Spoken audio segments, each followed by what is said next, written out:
आज वेळ अमावस्या, त्याच्यामुळे ना आज खूप जास्त धावपळ सुरू होती. आणि इथं मग आले गोडाऊनमध्ये, पाण्याचे नारळ साईडला काढले आणि मग इथं आपली ही केसर काढायची मशीन आहे छोटी, तर त्यांच्या साह्याने ना पाण्याच्या नारळाची सगळी केसर इथं काढून घेतली. आतमध्ये मला स्वयंपाक बराचसा आवरायचा होता अजून, म्हटलं इथलं एकदा आवरून झालं म्हणजे परत रिकामं झालं.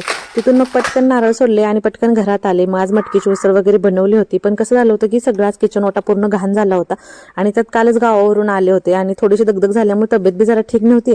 पण काय करणार, ज्यावेळेस काम करायचा मूड नसतो त्यावेळेस काहीतरी असं घाण होऊन बसतं, हो की नाही. तर इथं ना आज मी बिकोचं किचन क्लीनर मागवलं होतं. हे ना इको फ्रेंडली आहे आणि टॉक्सिन फ्री आहे बरं का. तर जिथं आपल्या चिकट चिवट डाग आहेत ना त्याच्यावरती स्प्रे करायचा आणि हलक्या हाताने पुसून घ्यायचं. तर इथं बघू शकताय बघा. तर लगेच मी टाईल क्लीन केले आणि त्याच्यानंतर मग इथं गॅस शेगडी आपली सगळं मी क्लीन करून घ्यायला लागले होते. पण असं होतं ना की मिनिटामध्ये आपण हे किचन क्लीन करू शकतो.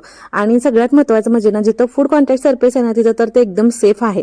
आणि जर तुम्हाला हे प्रोडक्ट हवं असेल ना तर मी स्क्रीनवरती टॅग केले, तर तिथून तुम्ही नक्कीच घेऊ शकता.